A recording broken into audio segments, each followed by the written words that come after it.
As 6 criaturas pré-históricas mais poderosas que já existiram.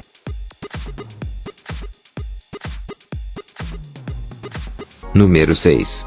Purusracidae. Foraracidos é uma família extinta de aves caramiformes, também conhecidas como aves de terror, porque suas maiores espécies eram predadoras nas várias regiões em que habitavam. Eles habitavam quase todo o Cenozoico, do Paleoceno ao Pleistoceno. Eles eram pássaros grandes, carnívoros e que não voavam. Eles foram os predadores dominantes na América do Sul durante o Cenozoico, entre 62 e 2,5 milhões de anos atrás. Eles tinham 1 a 2,5 metros de altura. Suas asas haviam evoluído para serem usadas como braços para lançar uma presa em movimento. Eles eram corredores rápidos. Seus parentes mais próximos hoje são as chunhas da família Cariamidae. Apesar disso, a competição com outros predadores como principal causa da extinção de aves terroristas ainda é um tópico discutível, porque eram muito agressivas e dotadas de elementos importantes, o que lhes dava uma certa vantagem sobre os seus concorrentes. Número 5. Estegossauro. O estegossauro estava bem protegido contra ataques de predadores. 2 fileiras de placas ósseas que podiam medir até 1 metro, cobertas do pescoço à cauda. E também tinha 4 espinhos razoavelmente longos e de 1 metro de comprimento, chamados tagomizer, que ele usou como defesa. Suas pernas dianteiras eram mais curtas que as traseiras, então a cabeça estava perto do chão. Seu focinho tinha um bico cheio de dentes e sem dentes. Na parte de trás da prótese, que não era muito potente, cresceram dentes com uma superfície estriada. Como o poder da mandíbula era muito baixo, sabe-se que se alimenta de plantas como samambaias. Sua cabeça media 40 centímetros e seu cérebro pesava apenas 60 gramas. Como tinha um focinho pequeno, só podia comer pequenas quantidades de plantas que cortava com o bico. Ele tinha uma grande capacidade gastrointestinal que podia digerir tudo o que podia comer, sem ter que engolir pouco gás. Quando atacado por um animal como o Ceratosaurus ou o Allosaurus, o Stegosaurus se defendeu com os espinhos de sua cauda e observou que eles não atacavam pelos flancos. O quadril do estegossauro permitia que ele se levantasse nas patas traseiras para comer as folhas das cicadáceas ou coníferas.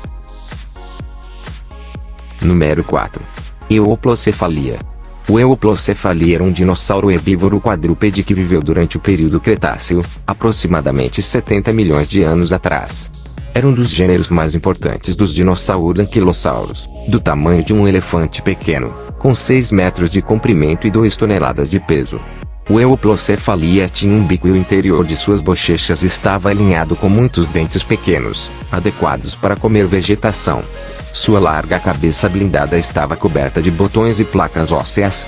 As pálpebras tinham uma camada de osso acima delas para proteger os olhos delicados, e ao longo do pescoço havia 4 chifres curtos.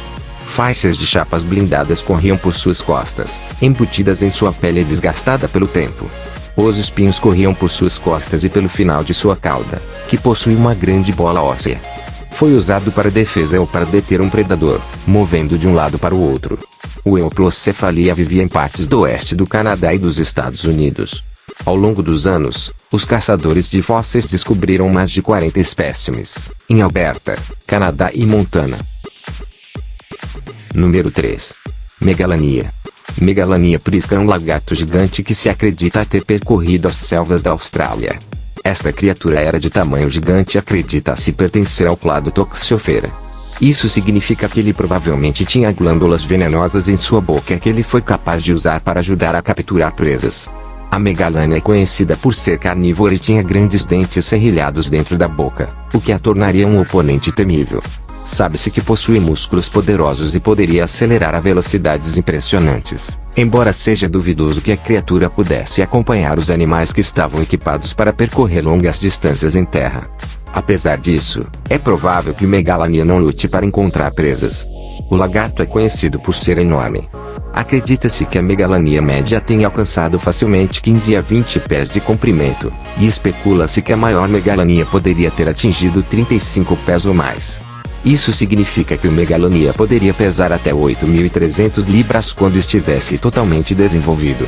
Qualquer animal desse tamanho seria um espetáculo à vista, mas a poderosa constituição e estado carnívoro da Megalania teriam feito dessa criatura um dos predadores mais temíveis que os primeiros humanos teriam encontrado. Número 2. Anomalocaris. É um gênero de animais extintos pertencentes à família dos anomalocaridídeos, que está relacionada aos artrópodes. Estima-se que os anomalocaris existiram entre o início e o período Cambriano Médio, de aproximadamente 525 a 510 milhões de anos atrás.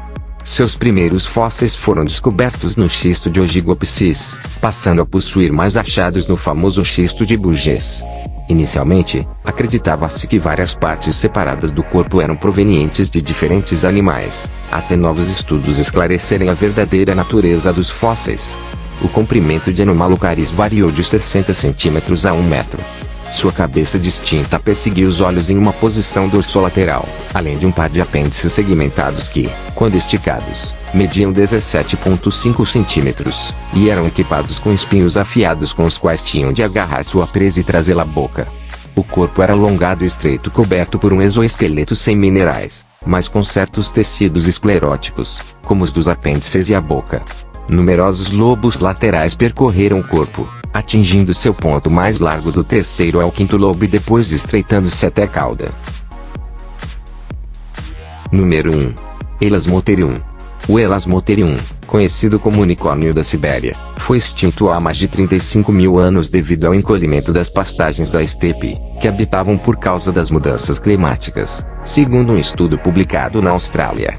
O unicórnio da Sibéria parece ter sido seriamente afetado pelo início da Era do Gelo na Eurásia, quando uma queda drástica de temperatura causou um aumento na quantidade de solo congelado, reduzindo as gramíneas secas e secas existentes, afetando assim as populações de uma vasta região. Esse enorme rinoceronte do continente asiático, caracterizado por seu extraordinário chifre, viveu mais do que se pensava anteriormente, de acordo com pesquisas internacionais que também esclareceram a relação entre esse animal extinto e o rinoceronte atual.